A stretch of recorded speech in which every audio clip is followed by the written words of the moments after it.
Why won't you die? Oh, come on, Joseph and Conrad. You're just mad because you don't have a 3DS capture card. Give me a break, guys. Even so, we have to admit we have been a little amputated because of the lack of that capture card, but on a serious note, the 3DS has had its time in the spotlight. Like, more than any other Nintendo system in recent memory, with its 7 years on the market. Since its launch in March 2011, no other Nintendo system has had so many different iterations, ranging from the original Nintendo 3DS, the 3DS XL, the indestructible 2DS, the new 3DS, the new 3DS XL, and finally, the new 2DS XL. And that doesn't include the many versions of each of these. We're in the money. Come on, my honey.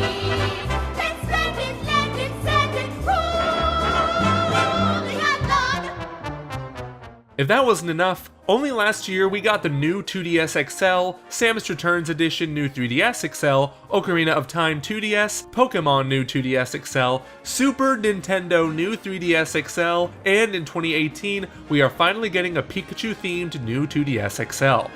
Overall, the diversity of different handhelds within the same system has resulted in over 70 million sold systems, despite a slowdown in 2017 compared to the past years, which brought new installments to the Mario, Zelda, Pokemon, Super Smash Bros., Animal Crossing, Fire Emblem franchises, etc. Based on what we saw in 2017, we can state that Nintendo did a final effort to milk the 3DS one last time for what it's worth. And this doesn't only apply to the hardware, but also software, as 2017 was all about remakes and reusing pre-established assets. Good examples here are Fire Emblem Echoes, Poochie and Yoshi's Woolly World, Mario Party Top 100 minigames, Metroid Samus Returns, and Pokemon Ultra Sun and Moon. So after the slowdown in 2017, is there still a future for the 3DS in 2018? We can begin by looking at the end of last year when Miiverse was closed, and it was announced that no more Pokemon games are heading for the 3DS. The exception here being the English localization of Detective Pikachu. Too bad Danny DeVito is not the star of it. If you're dealt a bunch of lemons, you gotta take those lemons and stuff them down somebody's throat! I know what your next question is already, because I'm psychic.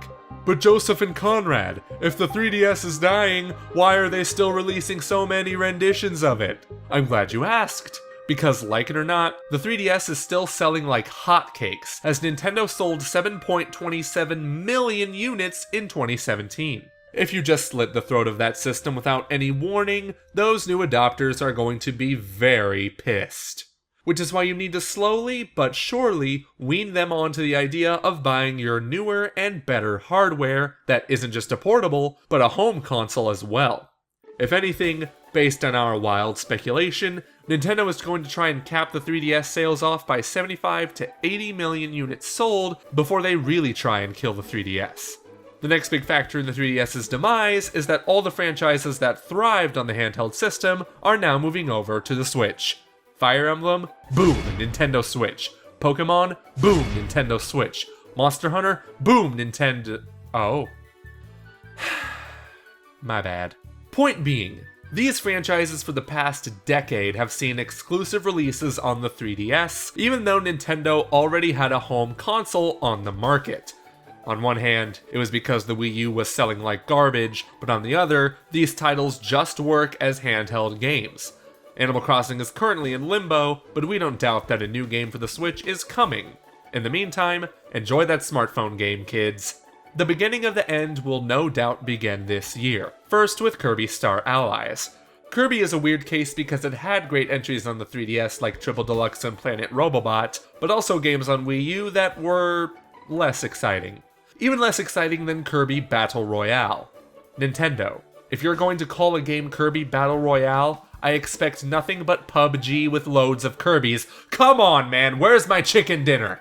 After that is Fire Emblem, which we still have no idea what it looks or plays like. But this is a series that definitely made its comeback on the 3DS. If it wasn't for Awakening selling well, and the waifu system, then this franchise would be dead in the water. So if Fire Emblem fans haven't yet bought a Switch, they definitely will when this game comes out.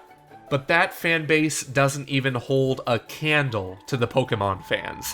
No doubt, The next mainline Pokemon RPG will be the deciding factor in the success of the Switch and the death of the 3DS. Sure, there isn't even a trailer or a release date yet, but we're fairly confident that this game will come out this holiday season. Don't believe us? Hear me out. Nintendo wants to sell 20 million Switch units by the end of fiscal year 2019, which is next March. What is a franchise of theirs that prints money? Pokemon. It makes too much sense. Pokemon will turn the Nintendo Switch into what the 3DS was when X and Y came out. A money printer. If it doesn't come out this holiday, then Conrad will eat a Joy-Con. Don't tell him I said that. Of course, there are other possibilities for big holiday titles like a new Smash Bros, but that is besides the point. If Nintendo wants to kill the 3DS, the only way to do that is to bring the 3DS franchises over to the Switch. Think of it like an organ transplant. Except the person is giving all their vital organs to someone who has a brighter and more successful future ahead of themselves. Was that too morbid? One more thing. Nintendo Labo? Yeah, it's over for the 3DS. I mean, what other system can you make a cardboard robot out of and go punching people in the face? Project Giant Robot is back, guys. Do you know how big of a deal that is? And with that, we'd like to thank you all for watching the premiere of our new opinion-based series. Don't worry though, it will not be a replacement for any of our other series like Nintendo Switch News.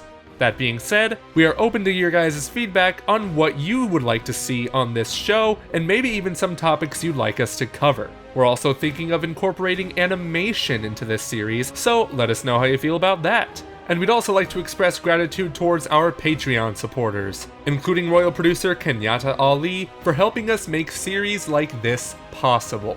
If you want to know more about how you can support us for access to exclusive content like our weekly podcast, then visit patreon.com/commonrealm.